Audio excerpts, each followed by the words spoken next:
Hello बच्चों, welcome to my channel. तो हम लोगों ने लास्ट वीडियो में चैप्टर पर स्टार्ट करा था improvement in food resources for 9th class. तो आज उसी में हमने एक टॉपिक लिया था क्रॉप प्रोडक्शन मैनेजमेंट, उसकी स्टडी करी थी। अब हम इस वीडियो में आप लोगों ने देखी होगी तो आपको ध्यान होगा कि क्रॉप प्रोडक्शन मैनेजमेंट में हमने क्या क्या पढ़ा था। तो आज हम पढ़ेंगे यहाँ पे क्रॉप वैरायटी इंप्रूवमेंट। तो क्रॉप वैरायटी इंप्रूवमेंट में क्या पढ़ना है हमको कि क्रॉप की वैरायटी को हम किन प्रोसेस के थ्रू, किन करेक्टर्स के बेसिस पे हम वैरायटी को इम्प्रूव कर सकते हैं। तो क्रॉप वैरायटी इंप्रूवमेंट में वैरायटीज को इम्प्रूव करने के लिए 3 टेक्निक्स होती हैं। First is the breeding, second is hybridisation,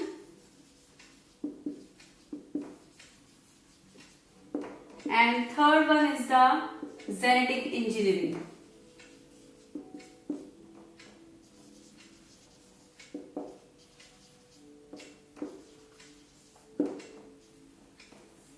तीन इसमें टेक्निक्स हैं, breeding, hybridization and genetic engineering.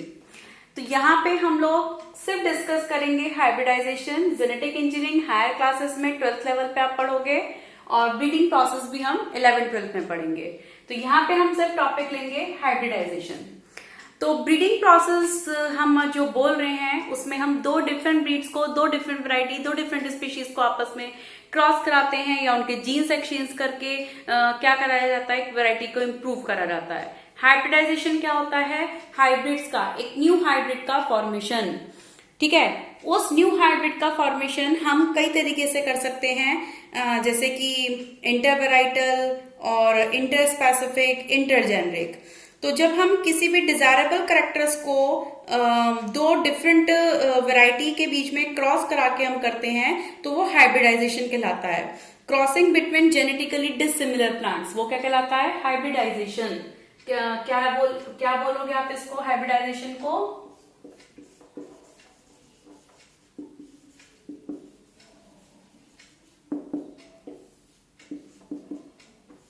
Crossing between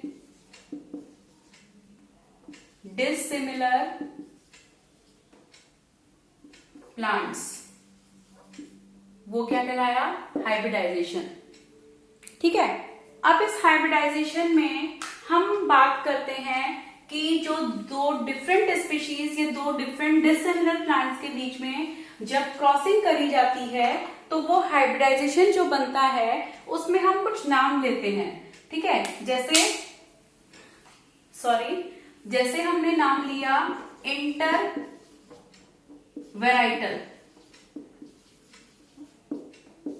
inter का मतलब होता है डिफरेंट। ठीक है, तो cross between 2 different varieties.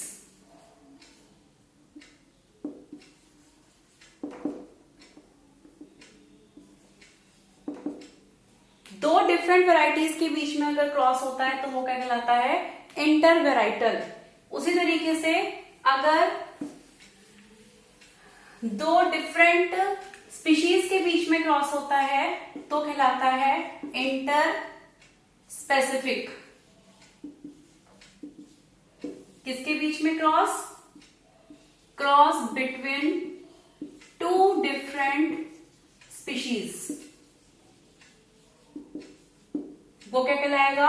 Inter specific. उसी तरह से थर्ड टर्म हम लेते हैं इसमें इंटरजेनरिक। इंटरजेनरिक क्या हुआ? Cross between 2 different genus. 2 different genus के बीच में अगर क्रॉस कराया जाता है तो वो क्या कहलाता है? इंटरजेनरिक। तो 3 टर्म्स आई हाइब्रिडाइजेशन में, intervarietal, interspecific and then इंटरजेनरिक। Intervarietal 2 variety के बीच में क्रॉस, 2 डिफरेंट वैरायटी के बीच में, 2 स्पीशीज के बीच में क्रॉस, 2 डिफरेंट स्पीशीज के बीच में हम क्रॉस करा रहे हैं, या 2 डिफरेंट जीनस के बीच में क्रॉस करा रहे हैं तो इंटरजेनरिक। तो इंटरवेराइटल, इंटर स्पेसिफिक एंड इंटरजेनरिक। तो इन पैटर्न्स के थ्रू हम लोग क्या कर सकते हैं, किसी भी डिजायरेबल करेक्टर्स को लेकर हम आपस में उनकी स्पीशीज, उनकी वैरायटीज, उनके जीनस के बीच में क्रॉस करा के हम एक वैरायटी, एक न्यू डेवलप वैरायटी को फॉर्म करा सकते हैं। सपोज करिए एक प्लांट है, जैसे हमने एग्जांपल ले लिया, सपोज करो एक शुगर केन का। शुगर केन में एक शुगर केन की प्रोडक्शन बहुत अच्छी है, बहुत अच्छी है, लेकिन उस शुगर केन के अंदर जो शुगर की क्वांटिटी है या उसका न्यूट्रिएंट है वो लो अमाउंट में, अच्छा नहीं है वो, लेकिन प्रोडक्शन बहुत अच्छी है, शुगर केन बहुत अच्छा प्रोड्यूस होता है। लेकिन दूसरा जो शुगर केन का प्लांट है उसके अंदर क्या है, प्रोडक्शन अच्छी नहीं है, प्रोडक्शन बेकार है, लेकिन उसके अंदर जो शुगर कंटेंट्स हैं वो बहुत अच्छे हैं। तो अगर हम उन दोनों को आपस में क्रॉस करा दें, ठीक है, तो उनके बीच में अगर हमने क्रॉस करा दिया, दो जीनस सेम है लेकिन स्पीशीज चेंज है, उन दोनों स्पीशीज को हमने अगर क्रॉस करा दिया तो क्या बन गया, इंटर स्पेसिफिक। तो उसके क्रॉसिंग से जो एक न्यू डेवलपमेंट हुआ, एक न्यू वैरायटी फॉर्म्ड हुई, तो उसके अंदर प्रोडक्शन भी बहुत अच्छी हुई और उसका शुगर कंटेंट की क्वालिटी भी क्या थी, बहुत अच्छी डेवलप हुई। तो इससे क्या हुआ, एक दो प्लांट्स के कैरेक्टर हमको एक में मिल गए और वो भी कैसी, इंप्रूव्ड, तो वो अच्छी क्वालिटी का शुगर केन बन गया। तो इन हाइब्रिडाइजेशन टेक्निक से या जेनेटिक इंजीनियरिंग के थ्रू, ब्रीडिंग के थ्रू हम एक न्यू वैरायटी फॉर्म करते हैं जो कि एक डेवलप और एक डिजायरेबल कैरेक्टर्स के साथ एक परफेक्ट वैरायटी प्रेजेंट होती है। तो इसमें एक कुछ कैरेक्टर्स होते हैं, जिन कैरेक्टर्स को लेके हम वैरायटी के अंदर इम्प्रूवमेंट लाते हैं, उनके अंदर हम हाइब्रिडाइजेशन करके या उनके अंदर हम लोग कुछ प्रैक्टिसेस, पैटर्न करके, प्रोसेसेस करके हम क्या कर सकते हैं, उनको इम्प्रूव कर सकते हैं। तो इसके अंदर कुछ जैसे कंडीशंस होती हैं प्लांट को अपने आप को क्लाइमेटिक कंडीशन से प्रिवेंट करने के लिए, हाई यील्ड करने के लिए, एग्रोनॉमिक ट्रेट्स हैं, बायोटिक और अबायोटिक रेसिस्टेंस हैं। तो इस तरीके से क्या होता है, कुछ डिफरेंट कैरेक्टर्स को लेके हम क्या कराते हैं, वैरायटीज को इम्प्रूव कराते हैं। तो वो फैक्टर्स क्या हैं, वो कैरेक्टर्स क्या हैं, वो फैक्टर्स हैं, फर्स्ट है हाई यील्ड।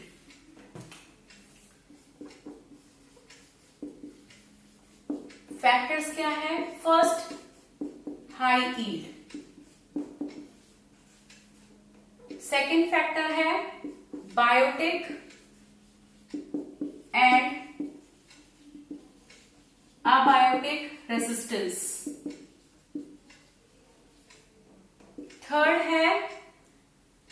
थर्ड आप इसमें ले सकते हो एग्रोनॉमिक ट्रेट्स,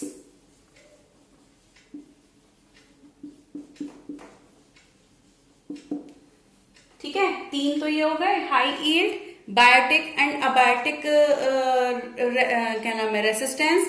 और ले सकते हो एग्रोनॉमिक ट्रेट्स हो गए, एग्रोनॉमिक कैरेक्टर्स हो गए, और एक ले सकते हो आप इसमें change in maturity duration and wider adaptability, change in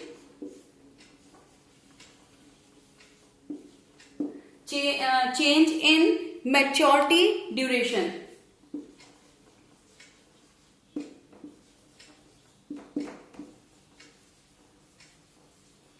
और लास्ट वन हम क्या लेंगे, वाइडर एडेप्टेबिलिटी।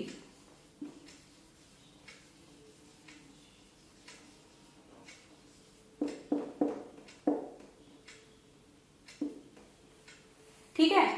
अब यहां पे इन 5 कैरेक्टर्स को लेके, इन फैक्टर्स को लेके हम क्रॉप की वैरायटी को इंप्रूव बनाते हैं। तो फर्स्ट हम क्या ले रहे हैं यहाँ पे, higher yield, high yield, production, yield मतलब प्रोडक्शन के किसी भी क्रॉप का जो ग्रेन है या मतलब फ्रूट है, वेजिटेबल है, जो भी चीज है, उसकी प्रोडक्शन को इंक्रीज करना। तो उसमें हम इस तरीके के कैरेक्टर्स को लेके उसकी बेकिंग, जैसे सपोज करो वीट है तो वीट की बेकिंग क्वालिटी अच्छी होनी चाहिए, प्रोटीन क्वालिटी अच्छी होनी चाहिए, पल्सेस हैं तो उसमें, सॉरी वीट में नहीं, पल्सेस में किसकी, प्रोटीन की क्वालिटी, और अगर कोई ऑयल सीड्स हैं तो उसमें ऑयल की क्वालिटी, फ्रूट्स में जो है प्रिजर्विंग क्वालिटी, मिनरल्स की क्वालिटी, वेजिटेबल्स में मिनरल्स की, विटामिन की, इन सब की क्वालिटी क्या होनी चाहिए, हाई होनी चाहिए। तो इन करेक्टर्स को लेके हम अगर वैरायटी को क्या करते हैं, इंप्रूव कराते हैं, और हाइब्रिडाइजेशन टेक्निक के थ्रू हम उनको क्या कर सकते हैं, उनकी प्रोडक्शन को इंक्रीज करा सकते हैं। इसी तरीके से सेकंड हम लेते हैं इसमें बायोटिक एंड अबायोटिक रेसिस्टेंस। तो बायोटिक फैक्टर और अबायोटिक फैक्टर, बायोटिक फैक्टर कौन से होते हैं, लिविंग फैक्टर, कोई भी इंसेक्ट है, पेस्ट है, ऑर्गेनिज्म, मतलब लिविंग ऑर्गेनिज्म। अबायोटिक में कोई भी क्लाइमेटिक कंडीशन आ सकती है, तो किसी भी क्लाइमेटिक कंडीशन से, पेस्ट से, इंसेक्ट से प्लांट को रेसिस्ट करना, यानी कि उसको उनसे प्रिवेंट करना, ताकि वो उनको क्या ना कर सके, हार्म ना कर सके, उनको क्या ना कर सके, नुकसान ना पहुंचा सके। तो इस तरह की वैरायटी को इंप्रूव कराना, ड्रॉट से, सैलिनिटी से, वाटर स्ट्रेस कंडीशन से, इन सब कंडीशन से बचाना, और इस तरह की वैरायटीज को इंप्रूव करना कि प्लांट जो है इन अबायोटिक फैक्टर से अपने आप को रेसिस्ट कर सकें, हार्श कंडीशन में भी अपने आप को क्या कर सकें, वो उनको अपनी ग्रोथ करा सकें। ठीक है, फिर उसके बाद एग्रोनॉमिक ट्रेट्स, एग्रोनॉमिक ट्रेट या डिजायरेबल एग्रोनॉमिक करेक्टर्स जो होते हैं वो क्या आ गए हैं, जिसमें कि हम कोई टॉलनेस ले रहे हैं, प्रोफ्यूज ब्रांचिंग ले रहे हैं। ठीक है, जैसे क्या ले लिया हमने करेक्टर इसमें, टॉलनेस, प्रोफ्यूज ब्रांचिंग, ठीक है, फ्लावर क्वालिटी, इस तरीके से करेक्टर्स लेके हम क्या कर सकते हैं, उनके अंदर करेक्टर्स को ब्रीड करा के, उनकी क्रॉसिंग करा के हम न्यू करेक्टर्स डेवलप कर सकते हैं। उसी तरह से नेक्स्ट ले रहे हैं हम चेंज इन मैच्योरिटी ड्यूरेशन। तो कई बार होता है कि कुछ प्लांट्स का मैच्योरिटी पीरियड मतलब अलग अलग होता है। तो अब सपोज करो कि कोई क्रॉप है, उसको जिस सीजन में उसको मैच्योर होना है, उस सीजन में उसके लिए क्लाइमेटिक कंडीशन सुटेबल नहीं है। ठीक है, उस टाइम पे हम उसको अगर हार्वेस्ट कर रहे हैं तो कोई प्रॉब्लम आ रही है, कुछ दिक्कत आ रही है, तो अगर उस टाइम पे वो हार्वेस्ट होती है तो वो जो उसका सीड है, ग्रेन है, वो आगे मतलब वर्क नहीं कर सकता या स्टेराइल के चांसेस हो सकते हैं। तो उन कंडीशंस में उनको बचाने के लिए हम लोग उसका मैच्योरिटी पीरियड इंक्रीज कर देते हैं या डिक्रीज कर देते हैं। या फिर ये होता है कि कोई प्लांट है, उसका एनुअल लाइफ साइकिल है या बाइनियल लाइफ साइकिल है, 2 साल की है, 1 साल की है, तो उसके ड्यूरेशन को कम या ज्यादा कर देते हैं। ठीक है, लो टेम्परेचर का ट्रीटमेंट होता है जिसके बेसिस पे हम उनकी फ्लावरिंग जल्दी करा सकते हैं, तो वो आ जाता है मैच्योरिटी ड्यूरेशन में। लास्ट आ गया वाइडर एडेप्टेबिलिटी। तो वाइडर एडेप्टेबिलिटी में किसी भी प्लांट को स्ट्रेस कंडीशन से रेसिस्ट करना, जैसे हमने ये बोला अबायोटिक रेसिस्टेंस में, बायोटिक रेसिस्टेंस में, उसी तरह से वाइडर एडेप्टेबिलिटी में आ जाता है कि किसी भी डिफरेंट एनवायरमेंटल कंडीशंस में प्लांट को ग्रो कराना। सपोज करो एक क्लाइमेटिक कंडीशन में प्लांट ग्रो कर रहा है, अब अगर हम उसको किसी दूसरी डिफरेंट कंडीशंस में लेके जाएं तो वो वहां पे क्या नहीं कर सकता, ग्रो नहीं कर सकता। लेकिन उसके अंदर इस तरीके के जीन्स या उस तरीके के जीन्स लाकर उनके अंदर क्रॉसिंग करा के हम इस तरीके के करेक्टर डेवलप कर सकते हैं कि वो डिफरेंट क्लाइमेटिक कंडीशंस में भी अगर जाएं तो वहां पर भी क्या कर जाएं, ग्रोथ कर जाएं, ग्रो कर जाएं। ठीक है, तो ये थे इनके फैक्टर्स से जो क्या कर सकते हैं, वैरायटी को इम्प्रूव कर सकते हैं। ठीक है, तो नेक्स्ट टॉपिक हम ले रहे हैं इसमें अब crop protection management. Crop protection पढ़ चुके हैं, क्रॉप इंप्रूवमेंट पढ़ चुके हैं, अब है क्रॉप प्रोटेक्शन मैनेजमेंट। तो क्रॉप को हमें किन चीजों से खतरा रहता है, वीड्स, पेस्ट, 2 मेन चीजें हो गई। अब फर्स्ट हम ले रहे हैं इसमें वीड। वीड क्या होते हैं, अनवांटेड प्लांट्स। जो अनवांटेड प्लांट्स मेन क्रॉप के साथ, किसी भी क्रॉप के साथ कोई भी अनवांटेड प्लांट्स ग्रो हो जाते हैं तो उनको हम क्या बोलते हैं, वीड्स। ठीक है, और ये जो वीड्स होते हैं ये मेन क्रॉप के साथ क्या करते हैं, मेन क्रॉप के साथ रह के उन मेन क्रॉप की ग्रोथ को अफेक्ट कर देते हैं, रिड्यूस करा देते हैं। क्यों करा देते हैं, क्योंकि उनके साथ वो कंपटीशन करते हैं, किसके लिए, लाइट के लिए, न्यूट्रिएंट के लिए एंड स्पेस के लिए। ठीक है। इन 3 चीजों को लेकर वो उनके साथ कंपटीशन करते हैं, जिससे कि मेन क्रॉप को proper light, proper nutrition, proper space नहीं मिल पाता अपनी ग्रोथ के लिए, जिसकी वजह से उनकी मेन क्रॉप की ग्रोथ क्या हो जाती है, रिड्यूस। और दूसरा इसमें मतलब कि जो वीड्स हैं वो सारा न्यूट्रिएंट ले लेते हैं, लाइट ले लेते हैं, तो मेन क्रॉप को जितनी रिक्वायरमेंट होती है उतनी रिक्वायरमेंट से कम उनको अवेलेबल होते हैं न्यूट्रिएंट, लाइट या स्पेस, जिसकी वजह से उनकी ग्रोथ रिड्यूस हो जाती है। अब इसमें हम कुछ एग्जांपल्स लेते हैं वीड्स के, कॉमन एग्जांपल्स हैं, इंपॉर्टेंट है ये टॉपिक वीड। इस पे 3 नंबर के क्वेश्चन बन सकते हैं, 2 नंबर के बन सकते हैं, या फिर फुल 5 मार्क्स का क्वेश्चन बन सकता है इस पे, या एक पैराग्राफ दे देंगे, उसमें कुछ लिखकर आइडेंटिफाई करने के लिए। सपोज करो जैसे मैंने एग्जांपल बोल लिया ज़ैंथियम, पार्थेनियम, और ये इनको आइडेंटिफाई करना होगा, ये क्या है, ये क्या करते हैं, किस तरीके से मेन क्रॉप पे इफेक्ट डालते हैं, इनका प्रिवेंशन क्या है। ठीक है, तो आपको क्या बताना पड़ेगा, ज़ैंथियम क्या है, वीड है, वीड को डिफाइन करोगे आप, फिर उसके बारे में बताओगे कि ये क्या करता है और उसको किस तरीके से प्रिवेंट करते हैं, वो मेंशन करना पड़ेगा। तो वीड्स जो हैं वो क्या क्या हैं, ज़ैंथियम, पार्थेनियम और साइप्रिनस रोटेंडस। पार्थेनियम का कॉमन नेम है गोक्रू, पार्थेनियम का गाजर घास और साइप्रिनस का है मोथा। ये 3 एग्जाम्पल्स हैं जो आपके सिलेबस में हैं। बहुत सारे ऐसे वीड्स होते हैं, लेकिन आपके सिलेबस में अभी 3 नाम है, आप लोग को ये 3 नाम याद रखने हैं। कौन कौन से, xanthium, parthenium, cyperus rotundus. XPC, XPC एक जल्दी याद करने का तरीके से कि आप फर्स्ट लेटर आप याद कर रहे हो XPC, तो इससे आपको माइंड में सेट हो जाएगा कि X नाम से कोई वीड था, वीड क्या है, ज़ैंथियम। एक्समस्ट्री से क्या आ गया, ज़ैंथियम। पार्थेनियम, पार्टी से पार्थेनियम, और साइप्रिनस से साइपर से क्या बना लोगे आप, साइप्रिनस, सिट्रस, साइप्रिनस। तो इनसे आप याद रखो इनके एग्जाम्पल्स के नेम, ज़ैंथियम, पार्थेनियम एंड साइप्रिनस। अब हम इस वीड्स को किस तरीके से कंट्रोल कर सकते हैं, तो 2 मेथड है यहाँ पे, mechanical method and chemical method. तो मैकेनिकल मेथड में हम फिजिकल मींस यूज करते हैं, जैसे खुरपी होती है, तो खुरपी से हम उसकी खुदाई करके रूट कर निकाल सकते हैं, उसकी वीड्स की वो रिमूव हो जाएगी।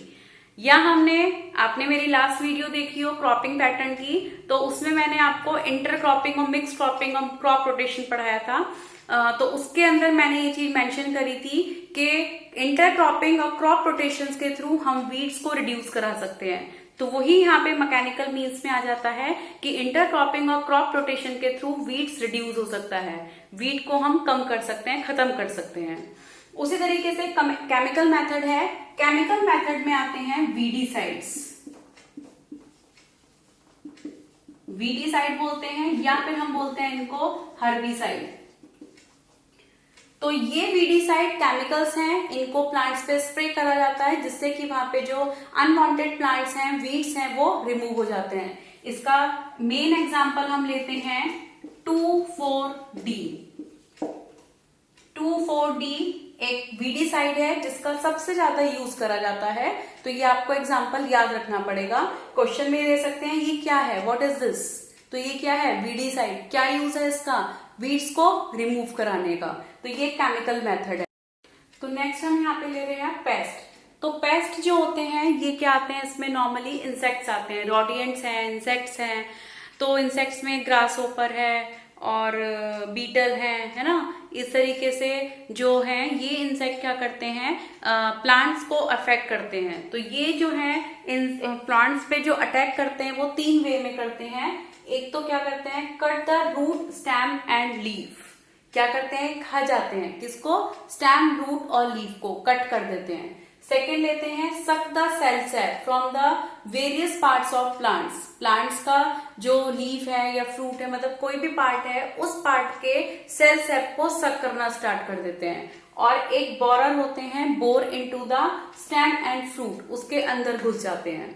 होते हैं मटर के अंदर कीड़े निकल जाते हैं, है ना, गुआवा के अंदर कीड़े निकल जाते हैं, तो वो क्या है, स्टेम बोरर बोल सकते हो आप उसको, फ्रूट बोरर बोल सकते हो।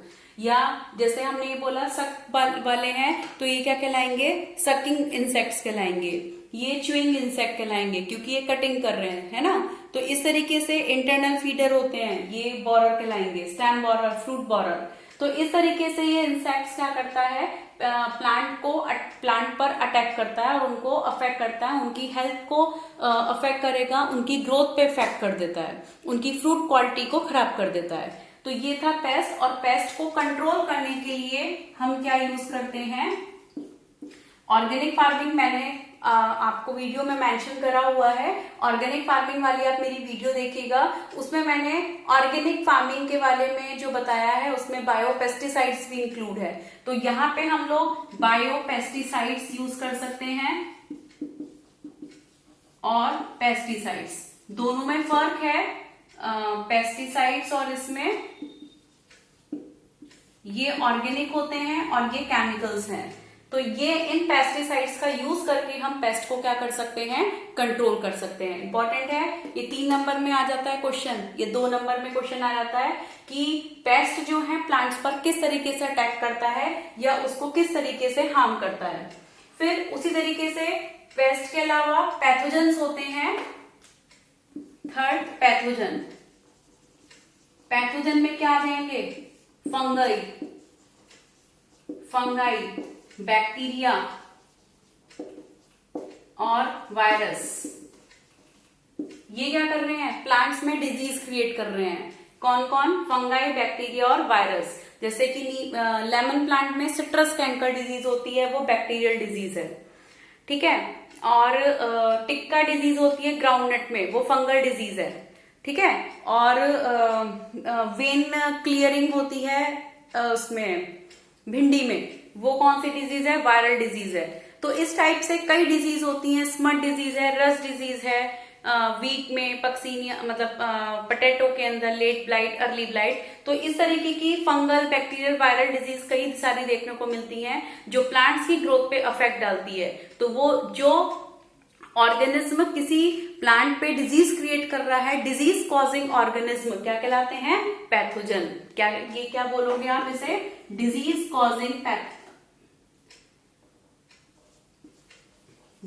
कॉजिंग ऑर्गेनिज्म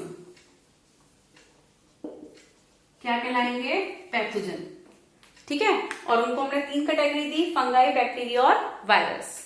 अब उसी तरीके से अब यहाँ पे हमने वीड्स, पेस्ट और पैथोजन 3 का इफेक्ट देख लिया और उनको कंट्रोल कैसे करा जाता है। अब जैसे यहाँ पे पैथोजन है, बैक्टीरिया है तो बैक्टीरियोसाइड यूज करा जाएगा, फंगाई है तो फंगीसाइड यूज करते हैं हम लोग, है ना। तो इस तरीके से हम डिफरेंट केमिकल्स के थ्रू इनको प्रिवेंट करा सकते हैं। अब हम करते हैं कि ये तो हो गया, हमने इनसे प्रोटेक्ट कर लिया, लेकिन अब किस तरीके से जो हमारा ग्रेन डेवलप हुआ है, सीड डेवलप हुआ है, उसको किस तरीके से स्टोर करा जाए ताकि वो क्या हो जाए, प्रोटेक्ट रहे। Storage of grains, storage of grains. तो स्टोरेज ऑफ ग्रेन्स में हम किस तरीके से ग्रेन को स्टोर करें, तो इनको अफेक्ट करने वाले 2 फैक्टर हो गए, अबायोटिक एंड बायोटिक। तो बायोटिक में वही पेस्ट आ जाएंगे, इंसेक्ट आ जाएंगे, ठीक है। पेस्ट में रोडेंट्स भी आ जाते हैं जैसे चूहे वगैरह जो होते हैं, और इंसेक्ट्स में इंसेक्ट्स हो ही गए, बाकी बैक्टीरिया वगैरह हो जाते हैं। और अबायोटिक फैक्टर में क्या हो सकता है, टेम्परेचर, मॉइस्चर, ह्यूमिडिटी। ये फैक्टर्स क्या करते हैं, सीड्स के, ग्रेन्स के स्टोरेज में उनको अफेक्ट करते हैं। तो उनके इफेक्ट को कैसे करेंगे कि जो जैसे बहुत हाई टेम्परेचर हो जाता है, तो हाई टेम्परेचर पे क्या करते हैं, बैक्टीरिया की ग्रोथ बहुत इजी हो जाती है, इंसेक्ट्स की ग्रोथ बहुत इजी हो जाती है। तो इंसेक्ट की ग्रोथ ज्यादा होने पर वहां क्या होगा, वो स्टोर को क्या, जैसे अभी हमने पढ़ा था ना पेस्ट वाले में कि क्या करते हैं, बोरर हो जाते हैं, वो फ्रूट बोरर, ग्रेन बोरर, तो वो उसके अंदर घुस के या उनको च्युइंग करके उसको खत्म कर सकते हैं, खराब कर सकते हैं, वो पाउडर बन जाएगा ग्रेन उसका। तो इस तरीके से मॉइस्चर ज्यादा होगा, ह्यूमिडिटी ज्यादा होगी तो सीड क्या होगा, जर्मिनेट हो सकता है। सीड क्या करेगा, उस मॉइस्चर को एब्जॉर्ब करता रहेगा और स्वेल हो जाएगा, और स्वेल करने पर वो बर्स्ट होके जर्मिनेट हो सकता है। ठीक है, तो इस तरीके से ये अबायोटिक फैक्टर भी और बायोटिक फैक्टर भी दोनों ही ग्रेन्स को नुकसान पहुंचाते हैं। तो इनसे प्रिवेंट करने के लिए एक तो टेम्परेचर हमको मेंटेन करना पड़ता है, और जिस जगह पर भी हमें ग्रेन को स्टोर करना है, सबसे पहले वो बिल्कुल क्लीन और ड्राई होना चाहिए। फर्स्ट कंडीशन क्या होनी चाहिए उसमें, क्लीन एंड ड्राई। वो स्टोर रूम जो स्टोरेज के लिए यूज कर रहे हो वो क्लीन और ड्राई होना चाहिए। जितना क्लीन साफ होगा, ड्राई होगा, उतना वहां पे क्या होगा, मॉइस्चर डेवलप नहीं होगा। ठीक है, टेम्परेचर मेंटेन रहेगा। तो इससे क्या होगा वहां पर कि कोई भी इंसेक्ट या जो ये क्या नाम है, बैक्टीरिया वगैरह हैं वो डेवलप नहीं हो सकते। और प्रॉपर स्टोरेज होनी चाहिए वहां पे।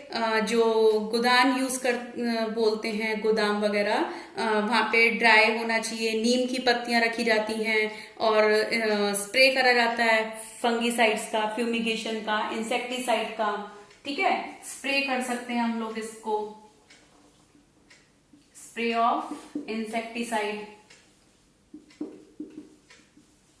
और फंगीसाइड। तो इनके स्प्रे से वो रूम क्या हो सकते हैं, क्लीन रह सकते हैं। इनके स्प्रे से ये डेवलप नहीं होंगे वहां पर। और इसके अलावा हम क्या कर सकते हैं यहाँ पर कि केमिकल कंट्रोल करें, वहां पे केमिकल्स स्प्रे करे रखें, डीडीटी वगैरह का स्प्रे करें, क्लीन रखें। और डिफरेंट मतलब कि जो जिनमें ग्रैंडरीज होती हैं, जिनमें हम स्टोर कर रहे हैं, तो उनको पेस्ट वगैरह से सबसे बचाना चाहिए, जिससे कि वहां पे कोई भी ग्रेन क्या ना हो सके, खराब ना हो सके। तो जो है अब ये यहाँ पे क्रॉप प्रोटेक्शन मैनेजमेंट कि हम अबायोटिक और बायोटिक फैक्टर से बचाने के लिए हम लोग उनको किसी भी स्टोरेज एरिया में, स्टोरेज रूम में हम उसको क्लीन और ड्राई और फ्यूमिगेशन से हम उसको प्रिवेंट करा सकते हैं। वहां का टेम्परेचर मेंटेन रख के हम उनको अबायोटिक कंडीशन और बायोटिक कंडीशन से प्रिवेंट रख सकते हैं। तो यहाँ पे ये टॉपिक खत्म होता है। तो नेक्स्ट टॉपिक नेक्स्ट वीडियो में देखेंगे। और प्लीज बच्चों बेल आइकन प्रेस कीजिए ताकि आप लोग का मेरे वीडियो का नोटिफिकेशन आ सके, आप मेरी वीडियो एंजॉय कर सको। तो ठीक है बच्चों, तो आपके लिए यहाँ पे एक क्वेश्चन है, question for you, that is write the 2 name of weeds, mention in comment box. Answer दीजिए अपना कमेंट बॉक्स में वीडियो देखकर। तो प्लीज एंजॉय करिए, बायो को एंजॉय करिए मेरे साथ। तो bye bye, have a nice day.